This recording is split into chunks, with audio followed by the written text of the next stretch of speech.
Did you know that there are two different kinds of bias? First, we have conscious bias. In this case, the person does believe in a bias against a certain group of people and consciously acts upon it. For a moral person, this kind of bias is easy to avoid and actually combat. We also have unconscious bias. Here, the person doesn't believe in the bias, yet the bias still operates outside of the person's awareness and control. For a moral person, this kind of bias is much harder to recognize and avoid. Fellow ToastMasters, honorable guests, allow me to share a true story with you that happened back in the mid-90s, which clearly demonstrates a typical case of unconscious bias. My family and I were traveling, visiting some friends in New Jersey. When it was time for us to leave, our friend suggested that we leave our kids with theirs to play while we go to an appointment in Manhattan. We agreed and listened carefully as our friend gave us clear directions to our destination. Remember, those were the pre-GPS days. So as my husband was backing up from the driveway, our friend said, "Whatever you do, do not miss the last turn. Otherwise, you find yourself in Harlem. And if that happens, don't worry, we'll adopt your kids." Neither my husband nor myself laughed at this stupid joke. And off we went. And what do you know? Of course we missed the last turn and ended up in Harlem. I was actually delighted to be in this lovely Black neighborhood, as I'm a big fan of writers, poets, and artists who had the Harlem Renaissance.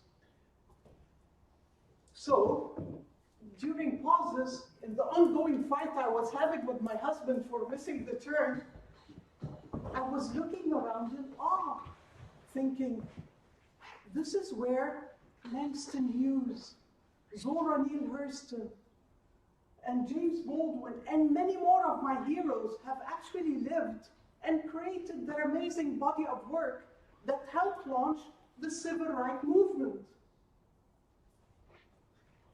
And then I saw him. A tall, buff young man standing with a group of friends under the awning of a store as it was raining heavily. He saw me too, and almost immediately started waving at me. I waved back and looked at the traffic lights, wishing or hoping it would turn green so we can go on our way. But the lights stayed red. And now I can understand clearly that the young man was actually asking me to open my car door. Fear started seeping through my bloodstream. And remember my friend's stupid joke. My heart started racing faster than Usain Bolt. So, with a trembling voice, I asked my husband, "Please go, go." But he just pointed at the red lights and the row of cars ahead of us. Panic was in control, and it just made me turn my head right to check on the young man. And then a loud scream filled the car, which startled my husband and myself. Apparently, it came from my own throat when I looked right and found that the young man was now standing right next to my window and asking me to unlock the car door. At this very same moment, the lights turned green and the cars ahead of us started moving, and so did we. After a couple of prayers, thanking the Lord for our safety, and after a couple of attempts we finally arrived at our destination. My husband opened the door and went out quickly and asked me to follow him as we were late for our appointment. I tried to open the door, but it wouldn't budge. I tried again, pushing it with my shoulder, but no luck. So I started looking around to find the problem until I saw it. I had locked my car door on my heavy winter coat. Oh. And then it all dawned on me. The young man in Harlem wasn't trying to mug us. He wasn't trying to open my door by force to hurt us in any way. He was just trying to be a good Samaritan and save my coat that by now was all covered in mud and dirty rainwater. So, and in spite of being terribly embarrassed by my action that day, Thank you. I still had the humility to actually repeat the story to all my friends and acquaintances for two reasons.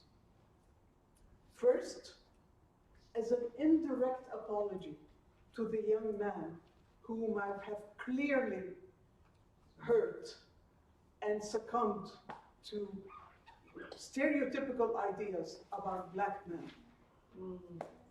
And second, to make sure that neither I nor anyone I know would do something like that, and actually remind us all that we need to work extremely hard every single day of our lives to avoid being, committing any unconscious bias against any group of people who are different from us, whether by religion, by skin color, by nationality, by body ability, by class, whatever, in order to create a more just and a safer society for all our fellow humans. Thank you very much. Thank you so much, Nahla. That was really inspiring. Thank you. And now